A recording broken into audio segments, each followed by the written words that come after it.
Have you ever felt a chill run down your spine in an old building?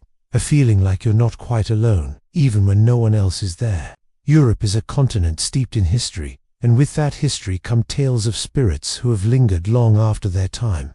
Today, we're re-embarking on a journey to some of the most haunted houses across Europe, places with stories so chilling, you should never ever visit them alone. So, dim the lights, get comfortable, and let's begin our spectral tours. First stop, Ireland, home to the infamous Loftus Hall. Standing grimly on the Hook Peninsula, this mansion is said to be haunted by the devil himself.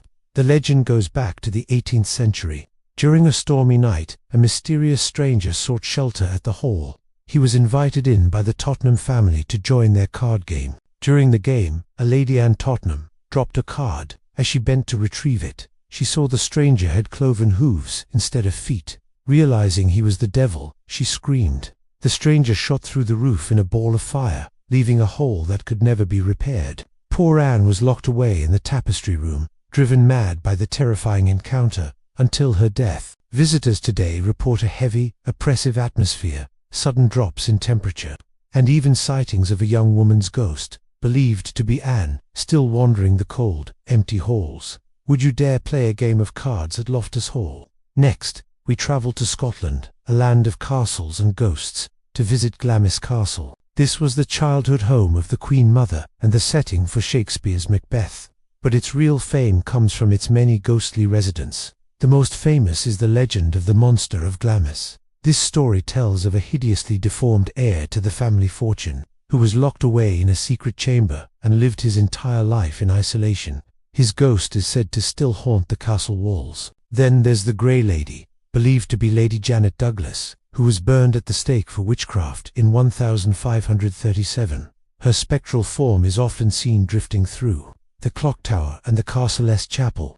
Perhaps the most active spirit is that of Earl Beardy, a 15th century nobleman. Legend says he was a gambling man who, one Sunday, demanded a game of cards. When no one would play with him on the Sabbath, he furiously declared he'd play with the devil himself. A tall man in black appeared and joined his game in a hidden room. Screams and curses were heard, and when servants opened the door, the nobleman was gone. But the room is forever haunted by the sounds of shouting and dice being thrown. People say you can still hear him raging, forever trapped in his game with the devil. Let's venture south to Germany, to a castle that looks like it's straight out of a fairy tale, but hides a dark secret. Eltz Castle. This beautiful medieval castle has been owned by the same family for over 800 years. Unlike many other castles, it was never destroyed, but that doesn't mean it's without its ghosts.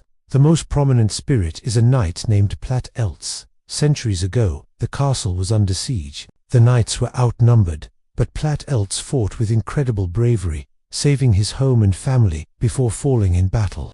His 15th century armor and battle axe are still on display in one of the rooms. Visitors and staff have reported seeing his ghostly figure standing guard, still protecting his ancestral home. The bedroom of Countess Agnes is also said to be haunted. Her bed, breastplate, and battle axe are preserved in the room where she is said to have died, defending the castle from an unwelcome suitor. Her presence is often felt, a silent guardian watching over the fortress. It seems some knights never leave their post. Now, we head to Italy and the island of Poveglia in the Venetian lagoon. This isn't just a haunted house, it's an entire haunted island. Poveglia has a truly dark past. In the 18th century, it was used as a quarantine station for plague victims. Thousands of people were sent here to die, their bodies burned in giant pits. The soil is said to be 50% human ash. But the horror didn't end there. In the 1920s, a mental hospital was opened on the island. The legend says a doctor conducted cruel experiments on his patients.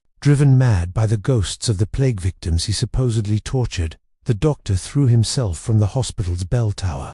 A nurse who witnessed it claimed he didn't die from the fall, but that a ghostly mist swirled up from the ground and choked him. Today, the island is completely abandoned and illegal to visit, but fishermen refuse to go near it, claiming they hear screams and see strange lights. Those who have snuck onto the island report an overwhelming feeling of dread and being watched by countless unseen eyes. Poveglia is often called the most haunted place on Earth, a true island of the damned. Our final destination takes us to Norway, to the Akershus fortress in Oslo. This medieval castle has served as a royal residence, a military base, and a prison. Its dungeons have seen immense suffering, with many prisoners dying from mistreatment and starvation. The fortress is said to be Norway's most haunted location. The most famous ghost is a demon dog named Malkinesen, who is said to guard the gates to the fortress. Legend has it that anyone who sees this spectral hound will die within a short time. Another well-known ghost is a woman with no facial features, known as the Mat. She appears out of the darkness, wearing a long cloak, and is often seen within the castle walls. Staff and guards have reported a host of paranormal activity, from being pushed by unseen forces to hearing whispers and screams echoing from the empty prison cells. It is a place where the weight of history and the suffering of the past are palpable in the very air you breathe. From the Devil's Mark in an Irish mansion to a ghostly night in Germany, Europe's haunted houses are filled with tales of tragedy, betrayal, and sorrow. These spirits, whether real or imagined, are a powerful reminder of the history that lives within these ancient walls. They are stories passed down through generations, becoming as much a part of the buildings as the stones themselves. So, what do you think? Are these just stories, or are there truly echoes of the past that refuse to fade away? Let me know in the comments which of these places you'd be brave enough to visit, but remember the warning: never go alone. Thanks for joining me on this spooky tour. If you enjoyed this journey into the paranormal, don't forget to hit that like button, subscribe for more adventures into the unknown, and ring that notification bell so you never miss an episode. Stay curious and stay safe. See you next time.